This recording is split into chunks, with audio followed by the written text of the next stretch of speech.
Hey friends, it's Beth from Kindle Blessings. Let's make a really cute Valentine heart that you guys can use for every single day. I'm going to quilt this heart.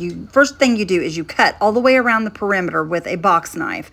Then you take and you I'm going to tell you to cut your little square areas for your quilting, because I did not do that at first on the front part. I just kind of shoved it in and it kind of tore the star foam a little bit. But when I did it on the back, I cut like where I wanted my squares. I just cut you'll see where I cut all down through and along the area right there. See how I'm scoring it with my box knife, and it made it so much easier to push that material in there. I didn't have to fight with it nearly as much.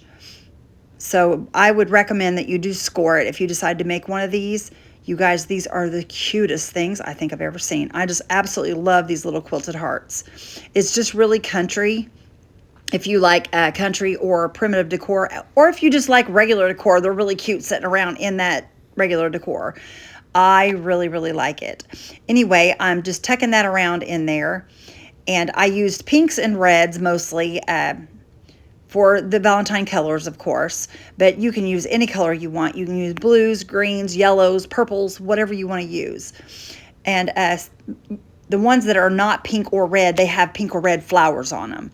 So I made sure that they all kind of coordinated, even though they're different patterns and stuff. And they do all kind of look kind of funny together. But that's like the old-fashioned quilts, you guys. The materials did not match. But anyway, we're just going to take and put all this down in here. And I'm just using a tool for the Cricut is what I'm using to push that down in there. I'm just going along all the edges, and I just make sure my material is plenty long enough to go down along those edges. Anyway, when I got finished with the front edge, I decided that I did not like that piece on the back that I put in a large piece. So I cut that down. I just kind of cut the material with my box knife and pulled it off and out. And then I just cut the rest of the material and I just pushed it down in those. I scored it first with my knife. You can see I'm doing that. And then I pushed down the material down in there. It pushed down real easily. And you guys don't even have to glue this. All you have to do is just push it down inside this heart and it'll stay. But it just turned out so precious. And you guys, I didn't have a stand for this, so I went and got, this is a curtain tie back is what it is. And I flipped it over on the part that is supposed to be the pretty part, and I screwed into it with my drill, and then I screwed the dowel rod part back into it to make a stand for my my little quilted heart. And then I just screwed it into the bottom of the quilted heart. Y'all, this turned out so stinking cute.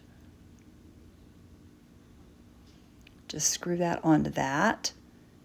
And then I've got to make me a bow for this.